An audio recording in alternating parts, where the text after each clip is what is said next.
ना है ना बाइबल से ना कुरान से भारत चलेगा बाबा साहब के संविधान से, और कानून एक होना चाहिए। बड़ी सीधी सी बात है। हिंदू दान करते हैं, क्रिश्चियन चैरिटी कहते हैं, मुस्लिम उसी को वक्फ कहते हैं।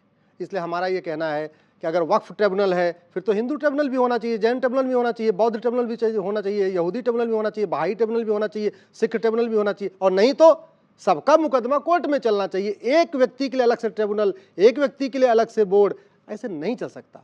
बड़ी सीधी सी बात है। भारत का संविधान जब बना मजहब के आधार पर विभाजन हो चुका था। संविधान निर्माताओं ने कहा अब मजहब के आधार पर कोई योजना नहीं होगी, कोई ट्रिब्यूनल नहीं होगा, कोई बोर्ड नहीं होगा। ये जो बना है अपने आप में पूरी तरीके से गलत है।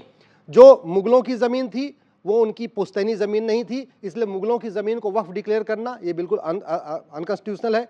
भारत पाकिस्तान के विभाजन के समय जो लोग यहाँ से पाकिस्तान चले गए तो उनको वहां की जमीन मिल गई, तो स्वाभाविक सी बात जो पाकिस्तान से यहाँ आए उनको यहाँ की जमीन मिलनी चाहिए, इसलिए वो जमीन वक्फ नहीं हो सकती है। मजार दरगाह पक्का कब्रिस्तान वक्फ नहीं हो सकता, क्योंकि मजार दरगाह और पक्का कब्रिस्तान बनाना, वहां जाना हराम है। अरब में एक भी मजार नहीं, एक भी दरगाह नहीं, एक भी पक्का कब्रिस्तान नहीं है।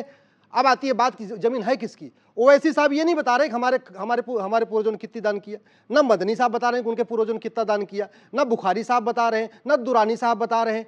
अपना नहीं बता रहे कि हमारे पूर्वजों ने कितना दान किया, बस कह रहे हैं हमारे पास 10 लाख एकड़ जमीन है, एयरपोर्ट भी, हाईवे भी, बंदरगाह भी, मतलब सब कुछ, जंगल भी, नदियां भी, सब कुछ वक्त होती चली जा रही है। मिसगाइड कर रहे हैं आप। इसका एक बार सुनिए भाई साहब, बीच बोलिए। उपाध्याय जी आप मिसगाइड कर रहे हैं। बिना कागज के कोई कैसे दावा कर सकता है? अरे बिना कागज का घटिया कानून बनाया, जी एक घटिया बनाया गया। ठीक है, आपने अपनी प्रतिक्रिया को रख लिया। कागज के देखिए अब मुझे